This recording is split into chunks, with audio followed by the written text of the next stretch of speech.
안녕하세요. 범법인 리엠파트너스 이승재 변호사입니다. 네, 이수정 변호사입니다. 보이스피싱 조직은 대부분 해외에 사무실을 두고 있습니다.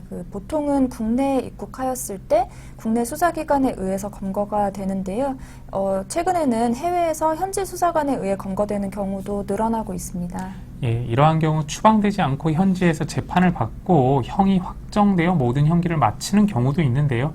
이런 분들이 한국에 돌아와서 다시 재판을 받게 되었을 때 다시 또 형량을 어떻게 받게 되는지 질문하시는 분들이 많이 있습니다. 이번 영상에서는 해외에서 감옥 갔다 온 경우 국내에서도 다시 똑같이 형량을 받게 되는지에 대해서 한번 알아보겠습니다.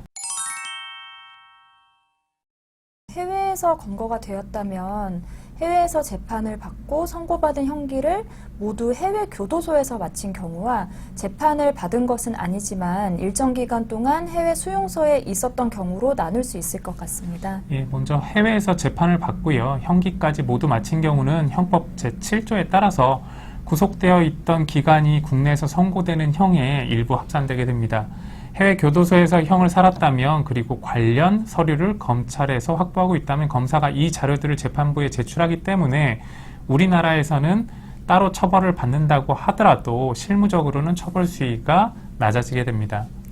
네, 그런데 만약에 재판을 받지 않고 단지 해외 수용소에서만 있었던 경우에는 조금 사정이 달라질 수 있습니다. 선고받은 형이 확정돼서 그 형기를 다 산 것이 아니기 때문에 무조건 수용소에 있던 기간을 감안해서 형을 감면받을 수 있는 건 아닙니다.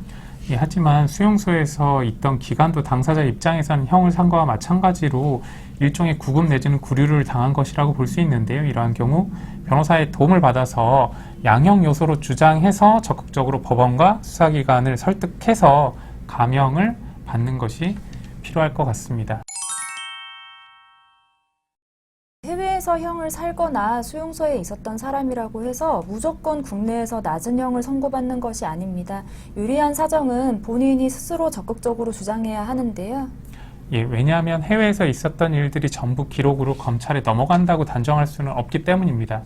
변호사가 아니라면 증거 기록을 열람하는 것부터 난관에 부딪히기 때문에 어떠한 증거가 재판부에 제출되었는지 모르시곤 합니다. 그런데 만약 유리한 사정인 해외에서 형사처벌을 받아서 형기를 산 내용이 있거나 아니면 수용소에서 구금되어 있던 내용이 서류로 제출되지 않고 피고인이 이를 모른 채 재판에서도 별다른 주장을 하지 않는다면 해외에서 별다른 형을 살지 않는 사람과 똑같은 처벌을 받게 될 수도 있습니다. 네, 또한 재판에서 구두로 얘기를 했다고 해서 전부 인정이 되는 것도 아닙니다. 필요한 경우에는 자료를 입수를 해서 법원에 증거 자료로 제출을 해야 되는데요. 이 과정이 혼자서 하기에는 쉽지 않기 때문에 변호사의 도움을 받는 것이 필요할 것입니다. 예, 지금까지 해외에서 이미 보이스피싱으로 처벌받은 경우 처벌 수위를 낮추기 위해서는 실무적으로 어떻게 대응해야 되는지에 대해서 한번 알아봤습니다. 처벌을 이미 받았는데 또 중한 처벌을 받는 일이 없도록 현명하게 대응하시는 게 좋겠습니다. 궁금한 점 있으시면 언제든지 댓글도 부탁드릴게요. 감사합니다.